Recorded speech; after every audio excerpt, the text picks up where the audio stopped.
what's up? Red Panda Anthem. Red Panda, what's good? Red Panda Anthem. It's your boy. They'll never do business with you again. But one thing, if you do believe in a company, you do have to start considering to put money when it reaches 52-week low. So there's two stocks that hit 52-week lows that I want to ask both of you guys about that I'm sure people are interested in. The first one, Troy, Amazon. Yeah. That was your pick of the year. Uh-huh. It hit its 52-week low. Yeah. So what's the deal? I'm still long on Amazon. Did you put money in? That's one of my plays for tomorrow. So it's funny you mentioned too. I had Disney. I bought a few shares of Disney when it got down to 130 today, and Amazon. So Amazon and Crowd were my next two that I was looking at. And I think that was it. That's it for me. Like I just told you the whole portfolio. That's it. Outside of SMH, XLY, XLK, the ones that I just spoke to you about, and Amazon and Crowd. That's it for me. But yeah, I'm still long on it. Obviously, this is, it's a correction for the entire tech space. But Amazon's too powerful. It's too powerful. And when they report, I think they're reporting about sometime next week, you're going to see, I think they're estimating $140 million quarter, which is unprecedented. I think it's the largest quarter in its history. And all the reasons we said at the end of last year, man, well, what they have coming for the year. We're only in January, y'all. Like we're 3 weeks into January. We're not even done with January. But Amazon's my long-term play. Like I said, I think it's going to be my stock of the year. So I'm still good with that. Too big to fail. Too big to fail, man. And they're moving in. We'll get there. We'll talk about the metaverse. Yeah. CrowdStrike, very, very. That's very important. We'll talk about that later on. Cybersecurity. But Ian, this is a question I'm sure everybody wants to know. Another stock that hit a 52-week low. Square.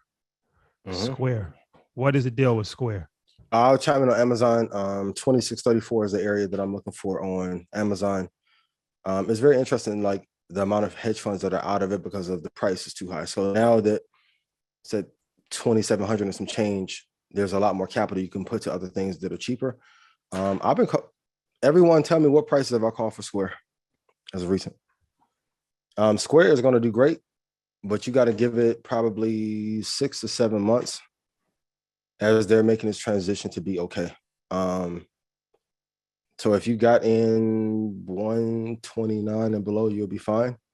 If you got in higher than that, I'll throw you guys a price out where you can average down and be good. Square will be fine, but it's one of those businesses where you have to give it some time while they're getting their team together. But in a year or two, they'll be A-okay. Everything is just coming off the highs, and now capital is repositioning. We even see it in crypto. Everyone's killing me. Ian doesn't know about crypto. I'm like, they are tied together. When all the big families and all the big hedge funds are invested in it as well, you're going to see when the market tanks. Because supposedly, crypto was supposed to act like the VIX and go to the upside, and we're not there. So Square be good, but you're going to have to give it, you have to be accurate, like 13, 14 months for it to see a great boom again. But yeah, they'll be fine. Fine. What was the VIX got up to 35 today? Let me go look. Something like that. Yeah, another indicator. Yeah. Volatility in the market. 36 is change. Yeah. Okay. Let's talk about Pelaton. Mm-hmm. Peloton. Shout out to Mike. Rest in peace to Peloton. Over with. So if you're not familiar with Peloton, this has been a story that has just been carrying on for weeks. Stock has been crashing. It just continues to just fall even further. Did it go up? I think it went up today. Today it went up. Yeah. But it's continued just to fall. Yeah. The Sex and the City thing where the guy died on the Peloton. And rest in peace to Big. Billions. I guess a guy had a heart attack on the Peloton. They actually released a statement and said that they didn't give authorization for their product to be used in billions. So it's just, of course they wouldn't. Yeah. So now there's pressure. For the CEO to step down from a big investor that came in. There's pressure for CEO to step down. There's also pressure that they sell the company.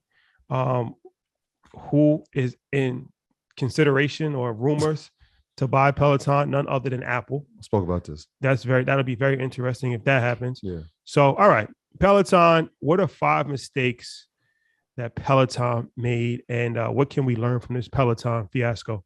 Yeah. Number one, selection of the wrong business. They are a hardware business that got into tech, not a tech business that also serves software. Fitness is probably, outside of Platinum Fitness, is probably one of the worst businesses to be in. Write this down. Any business that you are dependent on humans to consistently take action, you're going to lose in. Fitness is a horrible business. Number two, they didn't raise capital at the right time. So when they were at that peak And last year, when they were like at 170 or 140, they should have began raising capital and not been delusional and drunk the Kool-Aid of the cult, thinking that they didn't need more money. Because now they're in a position they can't even service anything new to the audience, because I think they may only have 5 or 6 months of reserves in the company. That sucks.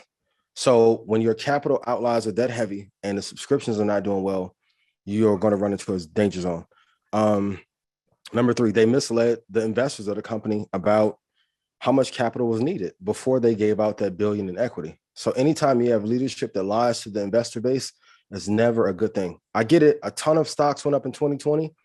Zoom got caught up in it as well. Teladoc as well. But when you begin to lie to cover up the mistakes of the business, that's never a good sign. Number 4, constant change in a price strategy. There's 2 models you can chase. You can be premium, which I prefer to do, or be low end. You can't play both sides, right? And then you have to understand, even when you have a subscription-based business, the best case scenario, you're going to lose 5% every month, no matter what. Worst case, you can lose 20 to 25%. So in 4 to 5 months, you can lose the majority of your base if they don't love you or the product. And then one of the biggest ones, lifestyle creep.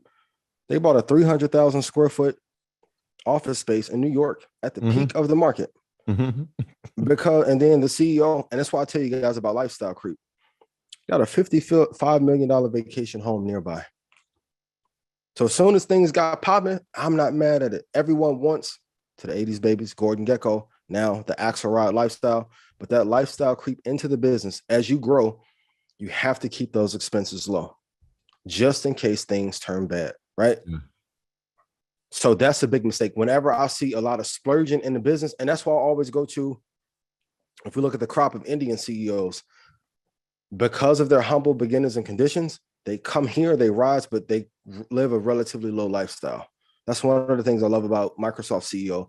That culture has been embedded from his experience into the company. And as you've seen the turn in Microsoft.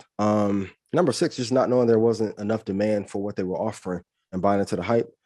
And I think that the final mistake that they made was not pitching to sell to Apple, Google, or Disney last year. Because if you look in that space, stock was at 171. You're arguing at that point that they're more valuable than Square. Impossible. I feel bad for this company. I know they're going to try and take the company over from the CEO. I feel bad for him. But it's at 29.71. I'm telling you, do not touch Pelaton unless they get a new CEO and new leadership under their possession. It is dead. We said 5, but you gave 7. So I was just going to add, and you kind of said it. Because I was looking, man, like I've been to 34th and 7th, and I'm like, why does Peloton have a building here? It's like, it used to be a garage. I'm like, yo, what's going on here? But the thing about Peloton, and I have one, it was like, what's the competitive advantage? None. Right? Like, yeah, the bikes are cool, and yeah, the classes are cool, and yeah, some of the trainers are cool, but like NordicTrack can do the same thing. Going back to the point we brought up earlier, what is the one thing, every business owner and future entrepreneur, write this down. What's the one thing that you can do that no one else can copy? For me, it's this crystal ball. You have to find that one thing. And if you were watching the NFL like this weekend, I know a lot of people are, like, I saw more NordicTrack commercials than ever before, because they know that competitor is taking a hurting right now. And so here comes NordicTrack with all of it. Another thing is, just like you said, outside of just selling the company, but strategic partnerships. Yeah.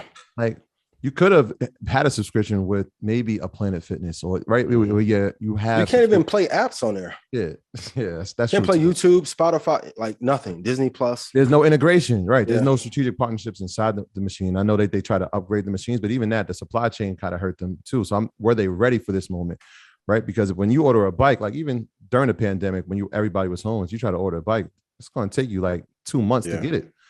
Right. So the demand was there at the time. The supply wasn't ready. So when we talk about mistakes, are we ready for this moment? This that Red Panda Anthem. Ian, what's up? This that Red Panda Anthem. Red Panda, what's good? Red Panda Anthem. Your boy going up. I know they can't stand it.